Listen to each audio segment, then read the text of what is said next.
Hi, my name is Morgan Hoover, and I decided to do my favorite personality thing on Erikson's identity theory. Just a little bit about Erik Erikson. He was born in Frankfurt, Germany. He had many of his own identity crises, and that's what his work ends up being based on. Early on, he tried to use his talent in art to try and establish an identity, but that didn't really go too far. He got some of his work put into galleries in Munich, but further on in life, it doesn't really seem that he pursued art too much. Um, then, like I said, his life experiences are reflected in his research. So his identity crisis. He had a few of those. They started pretty early on when he realized that his father figure growing up was not really his real father. His biological father was not in the picture. And his last name growing up was actually Hamburger, so he went by Erik Hamburger. He actually didn't become Erik Erikson until he was about 37. When he was a U.S. citizen, he changed his name legally to Erik Erikson. Um, but yeah, it was really hard for him just realizing that that wasn't his real father. Um, his mom actually married his pediatrician when he was a child or when he was younger, and that was his father figure.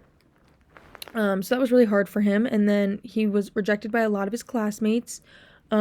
This was because his parents were Danish, but he grew up in Germany, so he considered himself German. But his German classmates rejected him because they knew his mom and stepfather were Jewish. So that was also really tough on him, and he had a really hard time fitting in and finding an identity for himself. He also got really bad grades, wasn't really the best student, but he did do pretty well in art, and that's why he did try to pursue that and try and focus his identity on that. But yeah, wasn't too great at school. And then by age 25, Erikson was offered a job or a position in Vienna to go actually work at a school that Freud had started. Um, Freud was attracting patients and clients from all over the world for his psychoanalysis. And psychoanalysis is Sigmund Freud's theory of personality and system of therapy for treating mental disorders. So if anybody felt like they had a mental disorder, they would go to Vienna and seek out psychoanalysis from Freud. And so ultimately, they would move there because it was actually daily for 3 years. So it was so often that they had the money, so they would move their families there. And obviously, that included children, and that's why the school was built. And that is where Erikson worked, was teaching the children of these patients and friends. So while he was there, he was actually getting trained in psychoanalysis, as well as being analyzed by Anna Freud. And Anna Freud was Sigmund's daughter. She was really interested in psychoanalysis, of children. And once he saw this, he put that together with his own experiences in the classroom, and that really helped him realize the importance of social influences on personality.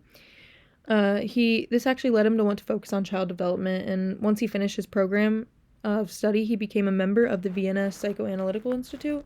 And this is when he realized he wanted to focus on child development, as well as kind of realizing that he'd been looking up to Freud as a father figure almost. He realized that, all this time he didn't feel like he'd had a real father figure, but he kind of attributed that to Freud at the end of the day and started realizing his own identity at this point. So Erikson actually just extended Freud's theory pretty much, and number one would be personality continues to develop over the lifespan. So he believed that your personality doesn't just develop as a child, it actually develops as you develop as a human being. It continues growing just like you do. And then two, ego is more important than the id. In Erikson's view, the ego was an independent part of personality and not dependent on the id, as Freud had said. And then three, personality is not just based off biological factors. So your personality can actually be influenced by other things like historical and cultural events and just anything that's going on in your life around you. It's not always based off of where you're from or who your parents were. So once Erikson came to America around 1933, he attempted graduate school at Harvard, but he failed, dropped out, ended up going to work at Yale, didn't really have a degree, so it didn't really stop him at all. He continued his psychoanalytical work with children.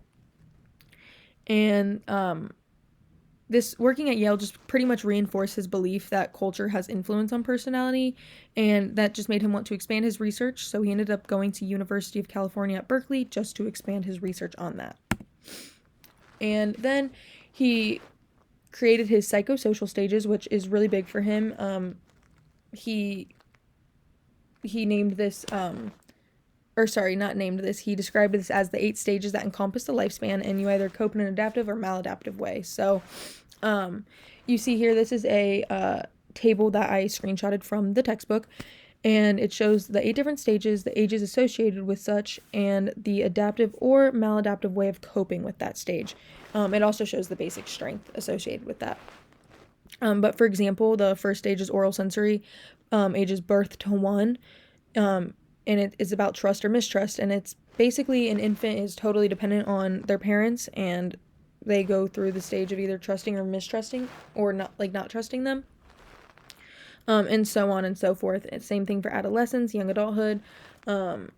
Adolescence is 12 to 18, identity cohesion versus role confusion. Just kind of finding who you are, because you're taking on more of a role in society and you're trying to identify who you are as a person. And same thing for adulthood, maturity to old age. Yeah, it's adaptive versus maladaptive ways of coping for each stage. And then assessments. Erikson relied less on formal assessment techniques than Freud. He did not agree with the psychoanalytical couch. That the couch refers to when Freud would ask his patients to lie on a couch and talk to him that way, but Erikson wanted his patients to view them as more equal, so he actually just preferred to sit face to face with his patients, in preferably comfortable chairs. Then play therapy. Erikson would provide a variety of toys to these patients and observe how the children played with them. And the book described it as revealing aspects of personality that might not be manifested verbally because of a child's limited powers of verbal expression. And that's kind of what he would do with play constructions as well. He would have them set up certain scenes and assess them off of that, which I'll kind of get more into in a minute. And then psychohistorical analysis.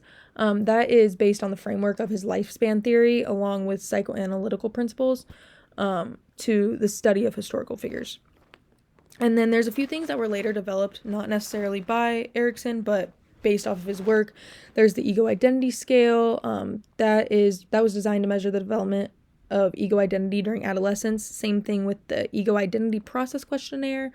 And then there is also the Loyola generativity scale, and that was just to measure the level of generativity or stagnation in adulthood.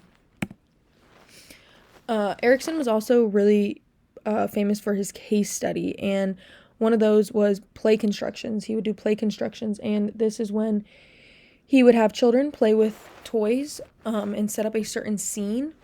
So for example, in one of the studies, boys and girls aged 10 to 12 were given things such as dolls, toy animals, toy cars, wooden blocks, etc., to make imaginary scenes. And girls tended to have more peaceful scenes that had low enclosures, and boys were more focused on exteriors and action going on, height, tall towers, stuff like that. And this, Erikson said that this suggested that women are actually victims of their anatomy and that their personalities are determined by the absence of a penis.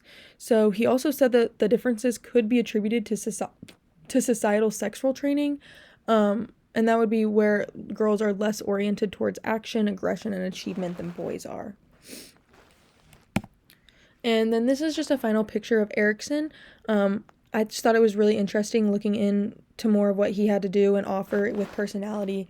So I thought it was really cool just to dive more into it, because he based a lot of his stuff off Freud, and a lot of people say he just didn't really have his own theories, because he was just expanding on others, but I think it's really interesting the way that he approaches it.